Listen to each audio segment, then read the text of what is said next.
दोस्तों मैं बताता हूँ आपको भूतिया कहानी, सच्ची कहानी। उत्तर भारत के एक दूर दराज इलाके में एक बहुत बड़ी और गहरी नदी बहती थी, जिसे लोग कालधारा के नाम से जानते थे। नदी इतनी चौड़ी थी कि उसका दूसरा किनारा अक्सर धुंध में छिपा रहता था।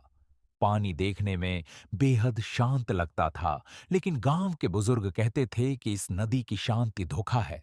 उनके मुताबिक इस नदी के अंदर और इसके आसपास कुछ ऐसा है जिसे समझ पाना आसान नहीं। फिर भी दूर दूर से लोग कालधारा को देखने आते थे, खासकर शाम के वक्त, जब सूरज डूबते समय नदी का पानी सुनहरे रंग का हो जाता था और रात में चांद की रोशनी उसमें चमकती थी। यही वजह थी कि यह जगह फोटो क्लिक करने के लिए बहुत मशहूर हो गई थी।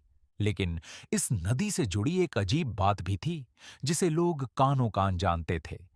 कहा जाता था कि जो भी यहां फोटो खिंचवाता है, उसकी कुछ तस्वीरों में एक और औरत भी दिखती है। सफेद साड़ी, खुले लंबे बाल और उलटे पांव वाली एक डरावनी चुड़ैल। अभी तो टेलर हुआ है, पिक्चर अभी बाकी है। जुड़े रहो मेरे साथ, सब दोस्त लोग के कहानी का मजा ले सकें। राहुल एक कॉलेज स्टूडेंट था और उसे इन बातों पर बिल्कुल भरोसा नहीं था। उसके हिसाब से ये सब कैमरे की गलती या लोगों की बनाई हुई कहानियां थीं। एक दिन उसने अपने दोस्तों से कहा कि आज वो खुद कालधारा जाकर देखेगा कि सच में कोई चुड़ैल तस्वीर में आती है या नहीं। उसके साथ उसके 3 दोस्त गए, अमन, निखिल और सिया। शाम का वक्त था और सूरज धीरे धीरे ढल रहा था। जैसे ही वे नदी के किनारे पहुंचे, अजीब सी ठंडक महसूस होने लगी, जबकि मौसम गर्म था। सिया ने डरते हुए कहा कि उसे यहां कुछ ठीक नहीं लग रहा, लेकिन अमन हंसते हुए बोला कि यह सब मन का वहम है। राहुल ने मोबाइल निकाला और चारों ने साथ में सेल्फी ली। सब हंस रहे थे, लेकिन जैसे ही राहुल ने फोटो देखी, उसकी हंसी गायब हो गई। तस्वीर में चारों दोस्त साफ दिखाई दे रहे थे, लेकिन राहुल के ठीक पीछे नदी की तरफ मुंह किए एक औरत खड़ी थी।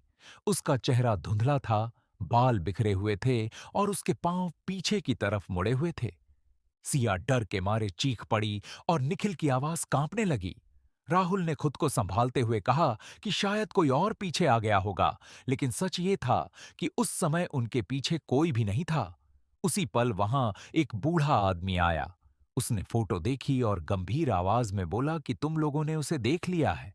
जब राहुल ने पूछा कि किससे, तो बूढ़े ने बताया कि यही वो औरत है जो हर तस्वीर में दिखाई देती है। फिर उसने बताया कि कई साल पहले एक लड़की की शादी जबरदस्ती कर दी गई थी। उसका पति उसे रोज दहेज के लिए परेशान करता था। एक रात वो लड़की घर से भागकर इसी नदी के किनारे आई और यहीं उसने अपनी जान दे दी। मरते समय उसने कहा था कि अब वो कभी अकेली नहीं रहेगी और हर किसी के साथ रहेगी। तभी से उसकी आत्मा इस नदी से जुड़ गई और वो चुड़ैल बन गई। अभी बूढ़े की बात खत्म भी नहीं हुई थी कि नदी के पानी में हलचल होने लगी। पानी से कोई बाहर आ रहा था, सफेद साड़ी में लिपटी, भीगे हुए लंबे बालों वाली वही औरत जिसके पांव उलटे थे। उसकी आंखें गहरी थीं और चेहरे पर अजीब सी मुस्कान थी। सिया रोने लगी, अमन पीछे हट गया और निखिल डर से बोल भी नहीं पा रहा था। वो औरत धीरे धीरे राहुल के पास आई और धीमी भारी आवाज में बोली कि तस्वीर बहुत अच्छी आई है। राहुल भागना चाहता था, लेकिन उसके पैर जैसे जमीन में जम गए थे। चुड़ैल ने उसके कान के पास आकर कहा कि अब अगली तस्वीर हमेशा के लिए उसके साथ होगी। अगली सुबह गांव वालों ने नदी के किनारे 4 मोबाइल फोन पड़े हुए पाए, लेकिन राहुल और उसके दोस्त कहीं नहीं मिले। जब लोगों ने फोन खोले, तो उनमें आखिरी तस्वीर देखी। उस तस्वीर में नदी के किनारे 5 लोग खड़े थे, 4 दोस्त, और उनके बीच में खड़ी थी वही चुड़ैल। इस बार उसका चेहरा बिल्कुल साफ दिखाई दे रहा था और वो मुस्कुरा रही थी। आज भी लोग कालधारा देखने आते हैं और फोटो खिंचवाते हैं, लेकिन कभी-कभी जब वो तस्वीर को ध्यान से देखते हैं, तो अपने साथ एक और चेहरा भी देख लेते हैं।